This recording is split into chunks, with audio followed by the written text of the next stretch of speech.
During the 90s and early 2000s, skateboarding permeated mainstream culture. City of Houston, I love the skateboard parks that we have. We're certainly no stranger to it. Today, the city has 6 official skate parks, all operated by the Houston Parks and Recreation Department. And with us now is Dan MacFarlane, pro skateboarder, instructor, owner of Houston Skateboards. If you are watching us on our YouTube channel, you can see this beautiful skateboard that he brought with us. It says, it basically says Houston. We need it to say, hello, Houston, Dan. Yeah. Hey, we can collaborate on that. Make that happen. Welcome to the show, buddy. It's nice you're here. So how'd you discover skateboarding? You know, when I was a kid, I watched Back to the Future. Yep. Back then, skateboarding wasn't in the mainstream media like it is now. And it got me the motivation to try it out. The hoverboard did it for you. Yeah, I didn't need a team. I could ride on the walls. I could fly in the air.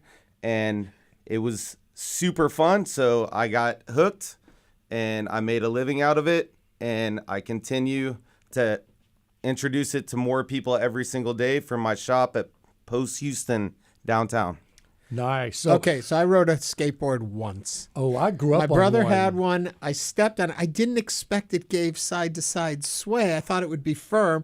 I freaked out. I was like, nope. And I've never been on a skateboard Mine was a since. Shark. Do you remember the Shark skateboard? Yeah, that was a Nash skateboard. Nash was actually a Texas-based skateboard brand out of Dallas. Really? And they had metal wheels. Yes. I think this scar right here is from that skateboard. But I was 11, 12 years old. So Yeah, proper instruction is very critical. Absolutely. And I can offer that every single day at my shop with the purchase of a new board. Do you What wear about if you helmets? don't purchase one? I sell helmets. Yeah. So, Dan, you know, a lot of people remember the early 90s and early 2000s. Skateboarding was really a very big thing. The X Games became huge. Absolutely. And I mean, what's the current landscape of skateboarding culture? And where does Houston fall within that landscape? Well, skateboarding's in the Olympics now, so it's very mainstream and more accepted than it used to be. And so with having a shop like Houston Skateboards in a mainstream spot like Post Houston, it is pleasantly, it's pleasant to have people accept it a lot more nowadays. We have Jamail Skatepark downtown. I'm one of the people who helped raise the funds for that. We have North Houston Skatepark, one of the biggest skate parks in the nation. And skate culture has permeated mainstream culture. A lot of comedians, actors, musicians are skateboarders. So it's more than just like an activity that you do. It's a lifestyle, and that is definitely showing its influence worldwide. So I grew up in Birmingham, and we had people may not know this, but Birmingham's right in the foothills of the Smoky Mountain chain. My point is, we had hills, and big hills, little hills. So skateboarding around the neighborhood was kind of easy to do because you had hills. You might have to walk up one, but you could certainly skateboard down it. What do kids do here other than just push their skateboard? Well, you gotta find downtown a is park, a worldwide right? skateboard destination. Skateboarding has evolved beyond just hills to where we figured out all types of ways to skate, riding on the walls, building our own ramps in our own backyards. And then with the public skate parks, there's more than enough ways to skateboard. Okay, so Dan, you are a pro skateboarder. How do you become a pro skateboarder? What does that look like? I mean, clearly you have to be able to do some very cool tricks. So the way that I did it is I did well in contests. I had some coverage, and my sponsors turned me pro. They offered me a contract, and then I went on to skate in the pro circuit, and I was ranked top 20 in the world on the Vans Triple Crown Pro circuit. And then also I'm very known for inventing tricks and combos and finding new ways to skate. And you can see my best cool. video in the About Us section on HoustonSkateboards.com to see some of that. So in addition to what you're able to do on them, the technology and the changing in the boards themselves over the number of years you've been involved, what has been some major changes that have improved the ability to skateboard, and how much of it is still just the old school skateboard? Well, just like the Louisville Slugger bat, skateboarders prefer hard rock maple wood. If you do like carbon fiber and all these other things, skaters still prefer the hard rock maple no matter what. The bearings, the urethane of the wheels has been refined to such a high level that it's very consistent. boards don't break as much as they used to, and the wheels roll faster, and it's amazing. Have you been able to put your 2 cents into these kind of designs? It sounds like you really know what you're talking about. Yeah, so I actually developed a ramp with American Ramp Company, the largest skate park builder in the world, and it has my signature on it. It's there's one in Sugar Land you can go check out. Also, Shark Wheel, they reinvented the wheel. You may have seen them on Shark Tank. I helped them design a 54 millimeter wheel that's now on the market. And, you know, a lot of what I do with Houston Skateboards is I develop art that resonates with Houstonians and Texans, and we try to be as original as possible. Awesome. We're talking to Dan MacFarlane. If you have any questions for Dan, he knows everything there is to know about skateboards. Give us a ring, 713-440-8870. Okay, speaking about everything to know about skateboards. So, Dan, where can kids that are young go to learn?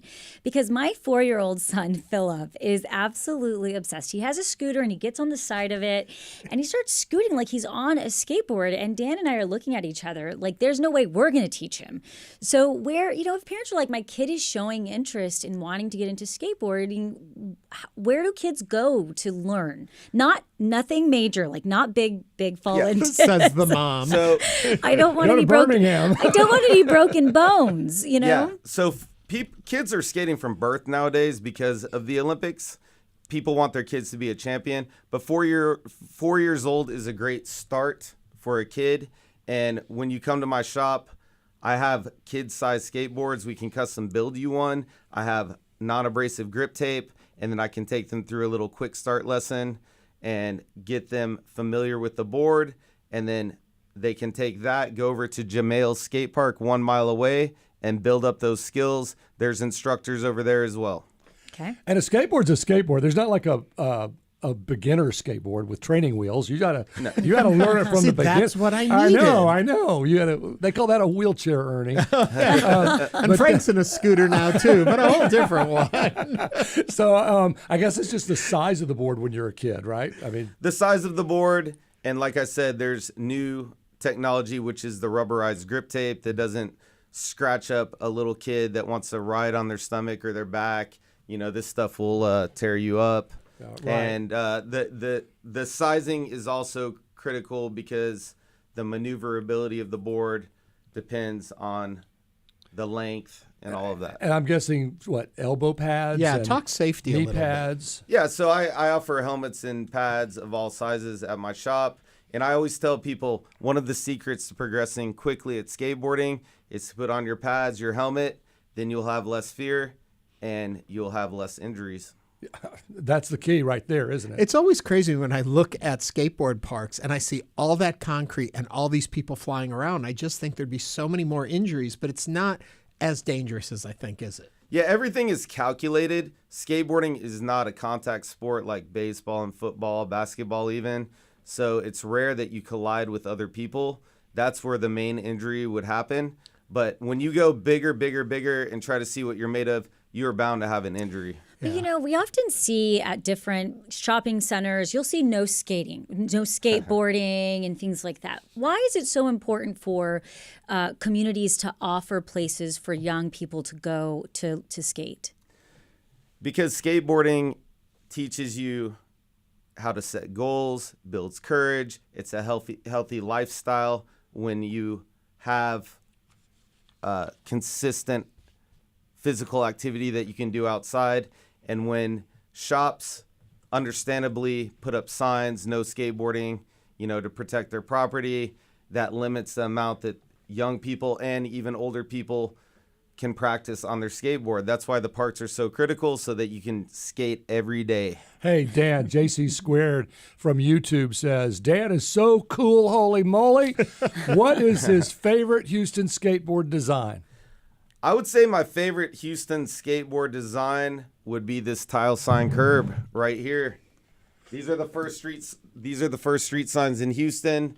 I'm the first to put that onto a skateboard. This is a photorealistic illustration. I love it. And he's showing the bottom of the skateboard for those of you on the radio that can't that is see awesome. Well, one more time, your website and how can we follow you on Instagram and on Facebook?